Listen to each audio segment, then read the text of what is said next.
سيجارة وحن دوني أنا مخصو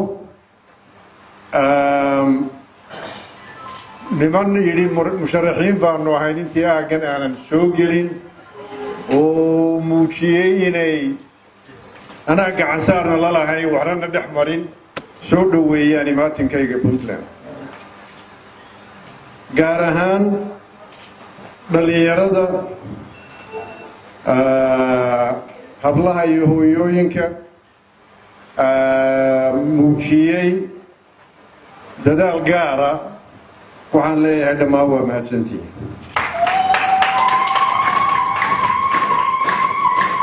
bacdamaaba nimanka hadda hawsha daadihinaya ay yidhaahdeen waqtigu waa kooban yahay inaan adinka iyo qadada iska kiin hortaago diyaaru maayo marka hore waxaan doonayaa inaan si gaar aan su-aashu igu soo noqnoqon wada tashigii ma dhammaysatay ali ciiso maxaa damacsan tahay inaan idinla wadaago inaan go'aansaday bacdamaaba aan bulshada dadkii u ahaa ehelka ugu waaweyn yihiin siyaasiyiintu uga waaweyntihiin dhaqanka dadkii asaasay puntland inta aan gacantayda iyo hadalkayga iyo telefoonku gaadho aan kala kulmay soo dhoweyn diiran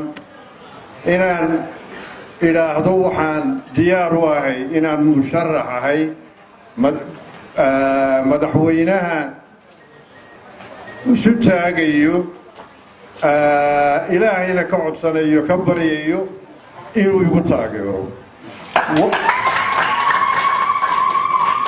waxaan kaloo u odhanayaa musharax baanahay waxaa weeye waxaan ogahay mas-uuliyadda ay leedahay oo aan ku ekayn 66 xildhibaan ee si looga hadlay nooc walba mid gobolna uma taagni mid maxaanku idhaahdaa shaksi gaarana uma taagni waxaan ogahay mas-uuliyaddaas aad u doorateen u xusheen isimow iyo waxgaradka kaleba inay tahay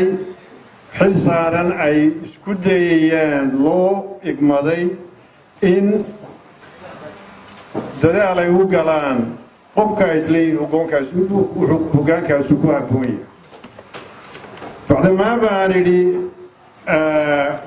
waxaan isleeyahay sifooyinka maxay tahay dowladnimadu maxaa asal u ah maxaa asaas u ah dhowr qof baa ka hadlay anigu waxaan xiganayaa mufakiriinta diinta islaamka 1400 oo sano goor laga joogo nin la yidhaahdo ibnu qutayba oo yidhi maxaa lagu hanan karaa dowlad saalixa oo u adeegta bulshada danaheeda ka kow wuxuu tilmaamay waxaa la yidhaahdo amniga haddii aanay dowladi sugi karin nabadda bani aadamka ay hogaaminayso nabaddiisa qura iyo maalkiisa haddaanay intaa ku filayn dowladnimo waa wiiqan tahay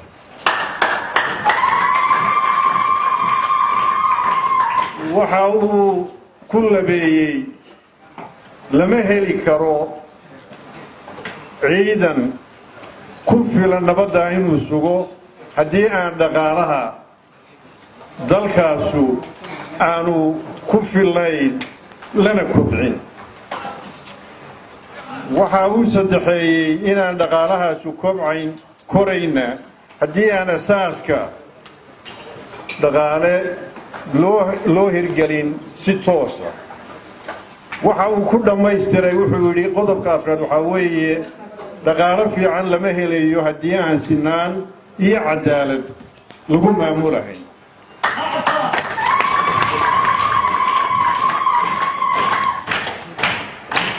haddii murashaxnimada maanta aan ku dhawaaqayo ilaahay ugu guuleeyo waxaan idiin ballan qaadayaa inaan astaanta diinta muslimka mufakiriintiisu 1400 oo sano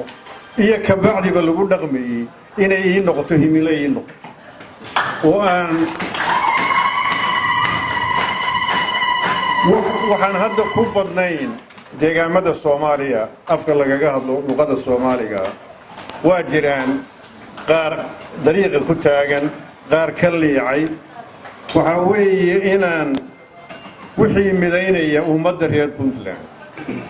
ummadda soomaaliya dhammaanteed kuna ridaya tubkaa lagu gaadhayo astaanta dowladnimada inaan waxa awood garasho aan leeyahay inaan ku dadaalo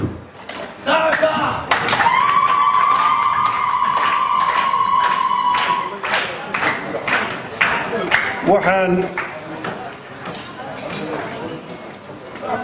ogahay inay caqabadaha hadda dalkanaga dhexdiisa ku badan hadday tahay musiibooyin biyadda hadday tahay abaaro hadday tahay waxaasoo dhanna waxaa lagaga bogsoonayaa waa inaynu ku dhacnaa dariiqa dadka ummadda maamulkeeda loo dhiibayo dad lagu kalsoon yahay inay ka muuqato astaanta lagu dhowrayo laguna kala duwayo wixii shakhsiya iyo wixii caama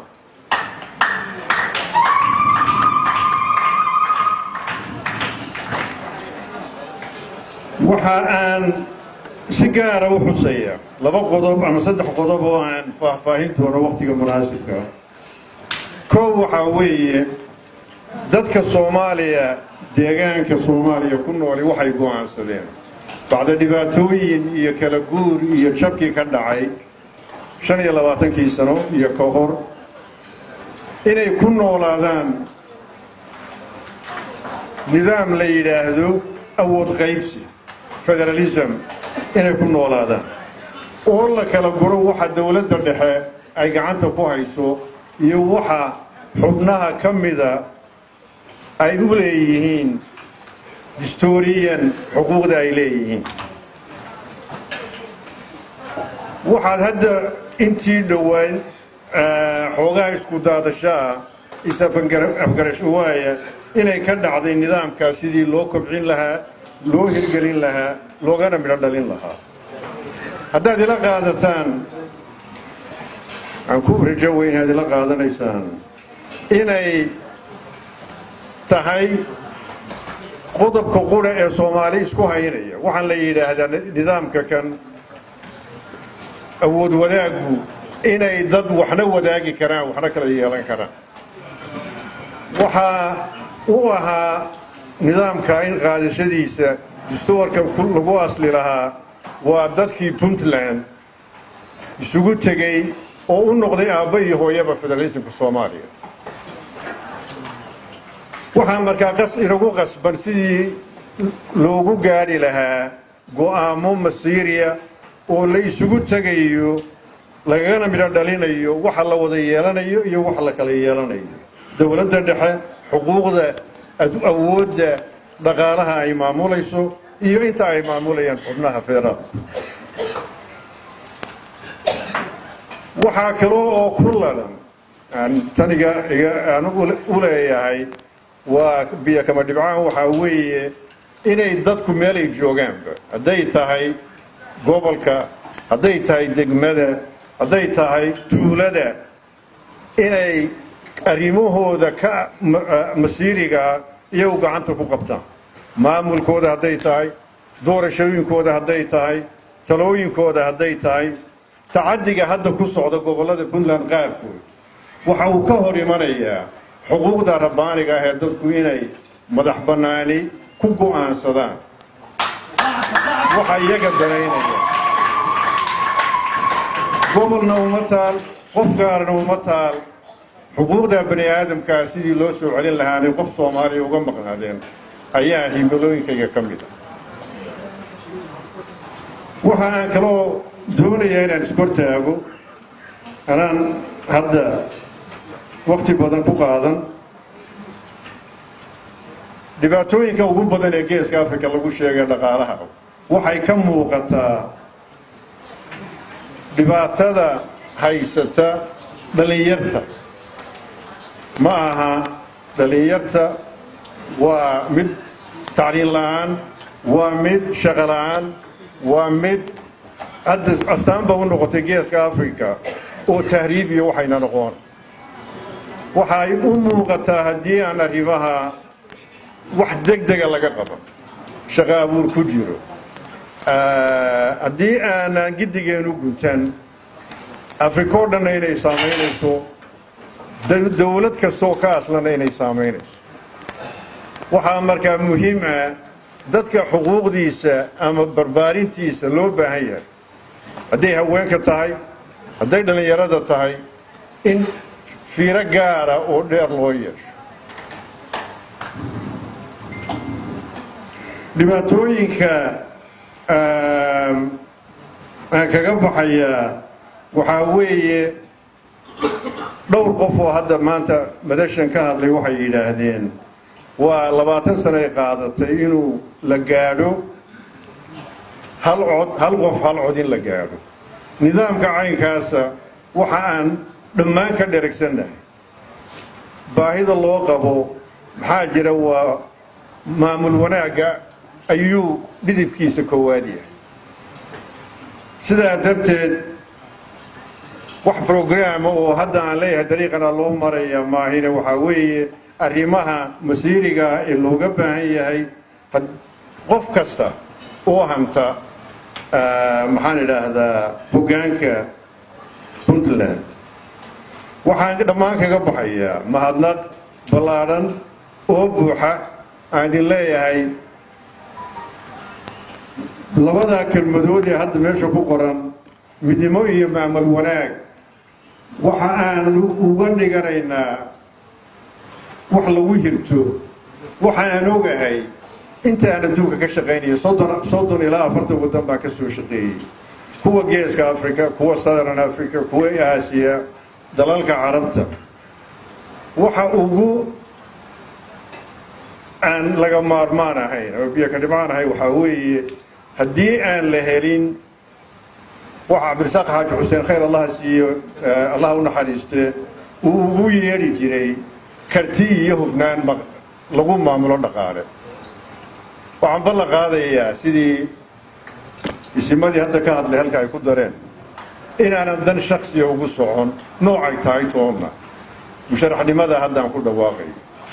waxaan ugu socdaa waxaa weeye inaan wixii awooddayda garashadayda aqoontaydu ay siinayso aan ku maamulo hadday dhaqaalo tahay hadday siyaasad tahay hadday arrimo bulsho tahay waxa la yidhaahdo karti iyo hufnaan waa idiin mahadnaqayaa dhammaan